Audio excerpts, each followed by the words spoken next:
નમસ્કાર. દિવસભરના તાજા સમાચારોમાં તમારું સ્વાગત છે. તમારી સાથે હું છું પિનલગીરી ગોસ્વામી. સમાચારો વિસ્તારથી જાણીએ એ પહેલા મહત્વના સમાચારો ઉપર એક નજર. મિત્રો, અમદાવાદથી સૌથી મોટા સમાચાર સામે આવ્યા છે. બ્રિજ બનવા છતાં ટ્રાફિકની સમસ્યા હજુ પણ યથાવત જોવા મળી છે. આગળ વાત થશે રણવીરસિંહની મુશ્કેલીમાં વધારો, બેંગ્લોરમાં FIR દર્જ કરવામાં આવી છે. આગળ વાત થશે અજીત પવારના પત્ની બનશે નાયબ મુખ્યમંત્રી. આગળ વાત થશે બ્રેકિંગ ન્યૂઝ સામે આવ્યા છે અમદાવાદથી દુઃખદ સમાચાર. આગળ વાત થશે અમિત ખૂટ કેસમાં નવો વળાંક જોવા મળ્યો. ત્યારે વાત થશે નોઈડા કેસમાં SITનો મોટો ધડાકો સામે આવ્યો છે. આગળ વાત થશે એક જ સપ્તાહમાં સિંગ તેલમાં 150 રૂપિયા મોંઘું થયું છે.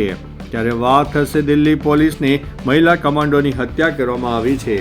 હવે મિત્રો સમાચારો વિસ્તારથી. દિલ્હી પોલીસની સ્વાટ મહિલા કમાન્ડો કાજલની તેના જ પતિ અંકુર દ્વારા ઘરેલુ વિવાદમાં હત્યા કરવામાં આવી. હુમલામાં ગંભીર રીતે ઘાયલ થયેલી કાજલે હોસ્પિટલમાં 5 દિવસ સુધી જીવન અને મરણ વચ્ચે ઝોલા ખાધા બાદ અંતિમ શ્વાસ લીધા. દિલ્હી પોલીસે આરોપી પતિની ધરપકડ કરીને તેના વિરુદ્ધ હત્યાનો ગુનો નોંધ્યો છે.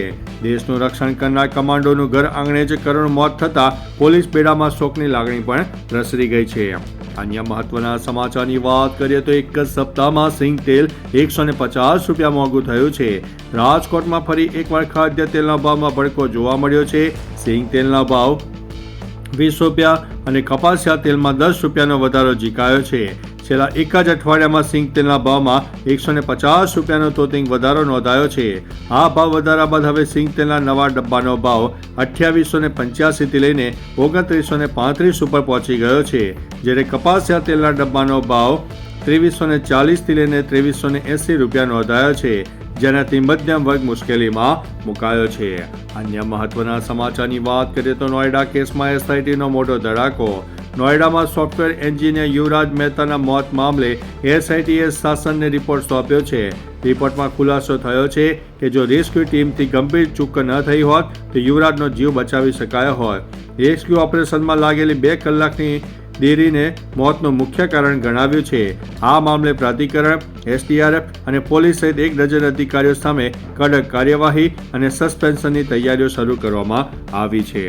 અન્ય મહત્વના સમાચારની વાત કરીએ તો અમિત ખૂટ કેસમાં નવો વળાંક આવ્યો છે. અમિત ખૂટના કેસમાં રાજકોટ પોલીસને મોટી સફળતા મળી છે. પોલીસે આ કેસના મુખ્ય સૂત્રધાર મનાતા રહીમ મકરાણીની ધરપકડ કરી છે. પોલીસ તપાસમાં ખુલાસો થયો છે કે રહીમે જ પૂજા રાજગોર અને એક સગીરાનો ઉપયોગ કરીને અમિતને હની ટ્રેપમાં ફસાવવાનું ષડયંત્ર રચ્યું હતું. રહીમ પોતે સગીરા બનીને અમિત સાથે ચેટિંગ કરતો હતો અને દુષ્કર્મની ફરિયાદ નોંધાવી હતી. આ ધરપકડ બાદ કેસમાં વધુ નવા ખુલાસા થવાની શક્યતા છે. અન્ય મહત્વના સમાચારની વાત કરીએ તો અમદાવાદથી દુઃખદ સમાચાર. અમદાવાદના કોટ વિસ્તારમાં ઘી કાંટામાં આવેલી 9 તાળીની પોળમાં વહેલી સવારે દુર્ઘટના બની. અહીં એક અત્યંત જૂનું અને જર્જરિત મકાન ધરાશાયી થતાં અફરાતફરીનો માહોલ સર્જાયો.